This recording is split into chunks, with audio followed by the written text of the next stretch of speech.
Court Farm Country Park is the latest map by Oxygen David. It's very detailed, and today we're going to look into what I like and what I dislike about it. I'm going to put some spoilers in here. I'm not the greatest fan. It's an okay map at the minute with a few minor changes. However, I feel like this could possibly be the best map in the world ever. However, spoiler alert for now, I do prefer Calmston, and here's why. Here it is in all of its glory. This map is colossal, and that is a good thing until it isn't. What I mean by that is that as it is based on a real sort of place in the UK, to my knowledge it's based on somewhere in Somerset, it is incredibly difficult to get anywhere.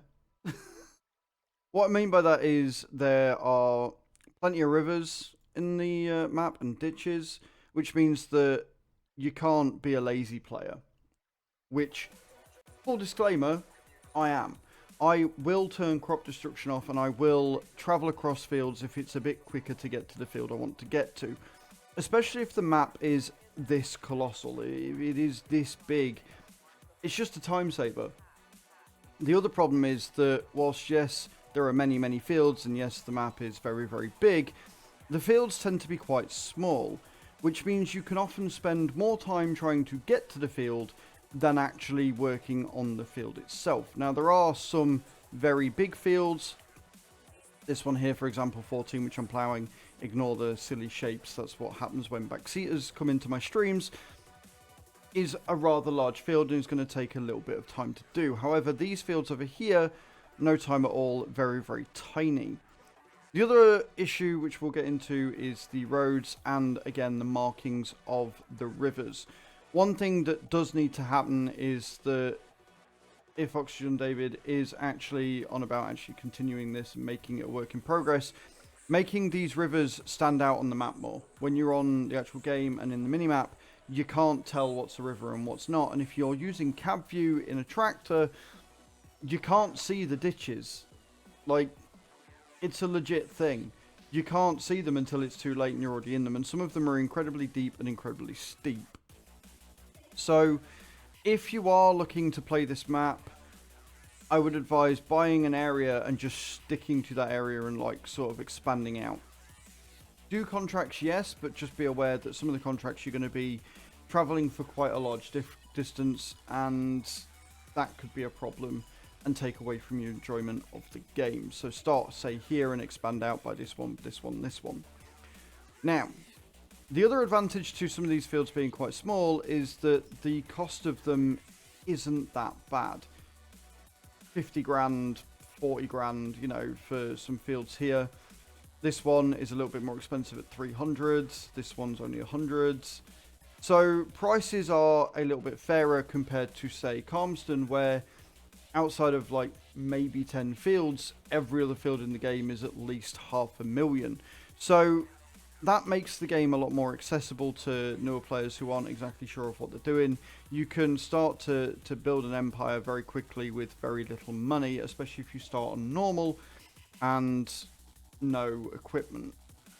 So that's a plus. Like, I like the fact that you've got a lot of fields that you can buy and they're not going to cost you the earth. Like, you could maybe come over here, buy one of these fields and then just stick to these fields and work them and grow out a rather large farming empire from there. But what is the map like to actually drive around? Honestly, the word I would use is frustrating. For somebody who is as navigationally challenged as I am, it can take a while. I've got lost numerous times, had to check the map more times than I can count, and it makes the experience very frustrating as a result, because I just want to get to my field. Again, I'm a lazy player, so I will try and cut across fields wherever I can, which some of people have frowned upon for obvious reasons, but it bites me in the arse more often than not, because I'll come across a ditch, or I'll come across an impasse, or I will come to a bit of the map that I just can't access and have to turn around and do it all again. Now, I'm currently just driving around in my tractor with no trailer so that I can actually drive around the map and sort of show you the area without the fear of getting too stuck. One advantage to this map over Calmston is that there is a main road, and that main road does have traffic, which is really, really nice. I like traffic in a game. It adds a little bit of realism. There are a lot of caravan drivers, and it still does follow the sort of main protocol of the AI. We're going to show you the shop here as well, because it is important to note that the shop is very, very tight to get in and out of as well. So as a common theme with this map, you're going to have to be aware of what equipment you're buying and what equipment that you are going to be equipping, because one of the biggest downsides to this map, in my opinion, and this is all subjective, is that it legitimately negates the use and requirement of certain equipment. You're going to struggle with certain combine harvesters. You're definitely going to struggle with some of the cultivators, and even to a degree some of the bigger tractors. Like, this is a large tractor, and it's one of my favorites. It's the Fendt 942 Vario because of the engine I've got in it. It is the Black Beauty. It's very pretty, but even this is a little bit too wide for some of these roads. And that is a common theme with this map. It is something that I like to call realism over gameplay. There is a certain point when realism detracts from the gameplay of the player. Now, this is a modded map. He, to my knowledge, has not been, paid for the map. It's a free download. It's something that he does as a passion project, and you're by no means required to play it. But to me, if you're going to make a map, you want to make it so that you can utilize everything that Farm Sim has. Whilst, yes, this is based on Somerset, and it is based on a real place, and the roads are quite narrow, and stuff like that, you can still make it look like that. You can still give it the appearance of that, like he does with Calmston, without making it literally unplayable for if you want to use bigger pieces of equipment to get the fields done. And again, yes, the fields are smaller, so you don't really need that little equipment, but I want to get things done quickly. I want to get them done efficiently. And furthermore, I want to feel powerful. Like, one of the reasons why I like Farm Sim is because I can buy these big honking pieces of equipment and go around and feel amazing as I'm sat doing a massive field or even a small field really, really quickly. And you can't do that on this map. All it needs, and I say all it needs, I don't know how much work it would actually be, is for the trees to be just a little bit taller and the roads to be just a little bit wider. That's all that's needed, because I wouldn't mind driving along the road and the back roads if my equipment didn't keep getting stuck. I bought the Russell Mesh K1200 and immediately got stuck on a tree. And I bought the Russell Mesh K1200 because it's one of my favourite cultivators, because of its size. It's not massive, but it's not small. It's easy to use. I've made a video on it. It's one of my hidden gems. It's a fantastic piece of kit, but I can't use it on this map.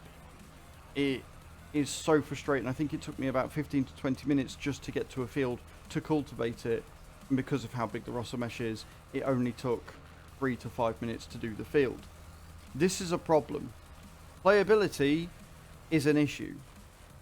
So with the way that they've designed this map, you are very, very limited in what equipment you can use, which takes away a lot of the point in having the DLCs, a lot of the point in having vehicle mods that you might have, or equipment mods, because you're going to be limited to the beginner stuff anyway, because there's no point in having a massive piece of kit if you can't get it to where you need it to go. Next issue is the ditches, and I will show you one of the biggest issues I've got. As I've previously stated, rivers need clearly marking on the map, especially when you're in cab view, because you can often come up short if you are like me, lazy, and go across them. Go across the fields without really following paths, especially if you're trying to get somewhere quickly. And if you don't, you can come across ditches like this and you can be in a whole load of trouble. This is a trailer full of a contracted harvested amount, and I have got well and truly stuck. I don't know whether it's because I've clipped in or whether it's just because the hitch ends up being too high, so when I try and get the trailer out, it causes a problem. This gives me really only two options.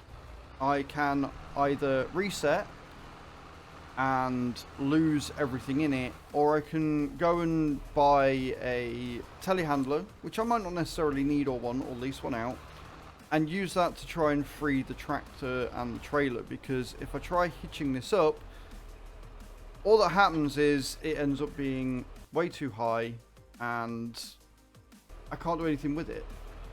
Like, the wheels spin but nothing happens, and this is an issue. I can't reverse, I can't do anything. I have tried running up and hitting the trailer and it doesn't move. So whilst yes, you could argue that it is completely my fault for not looking where I'm going, it is completely my fault for trying to cut across the fields, the fact of the matter is I wouldn't have tried cutting across this if I could tell from looking at the map that there was a river here. All it needs is to be a blue line. That's literally all it is. It's just something to clearly indicate that this is water or a stream.